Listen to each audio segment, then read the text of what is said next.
As cities remain on lockdown and airlines are grounded at deserted airports across the world, many are asking how long it would take for the world to contain the coronavirus pandemic.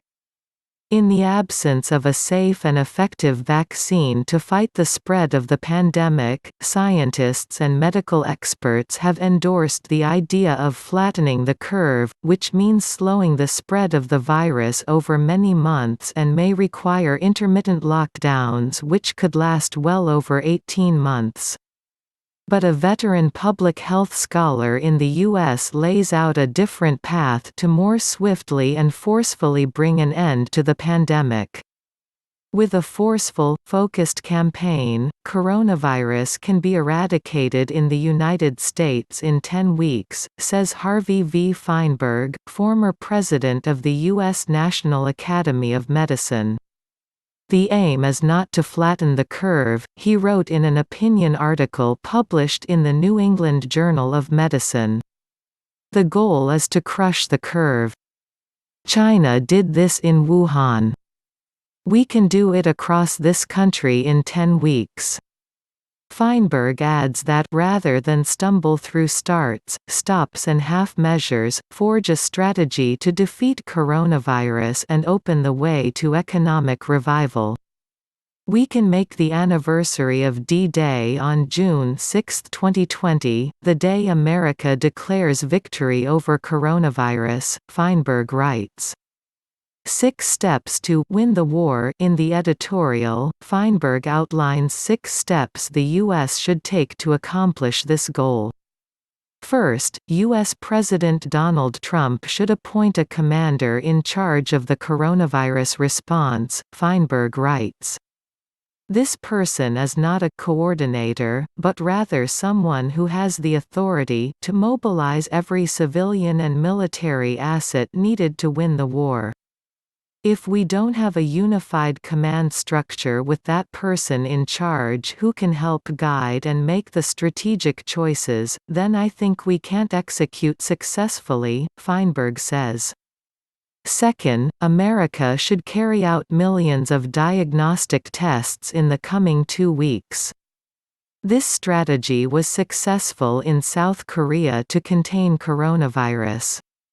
These tests will help trace the scope of the outbreak and make informed decisions about managing patients, he adds. Third, all healthcare workers should have access to ample supplies of personal protective equipment (PPE). We wouldn't send soldiers into battle without ballistic vests. Health workers on the front lines of this war deserve no less, Feinberg says.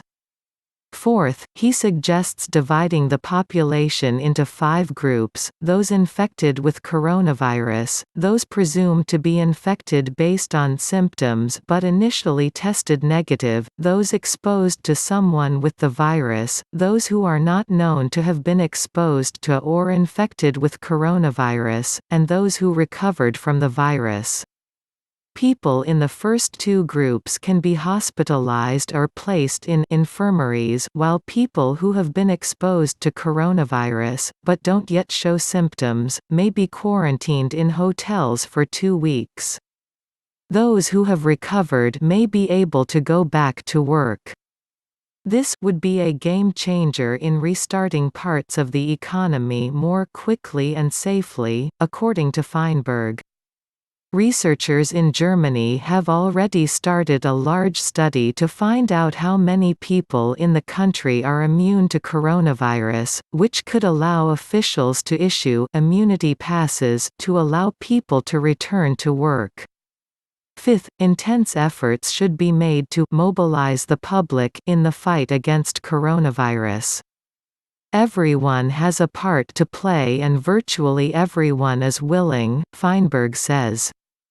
Sixth, researchers should continue fundamental, real-time research into coronavirus to examine questions such as who is at higher risk of death from the disease and whether those who haven't yet caught the virus could safely return to work under certain conditions.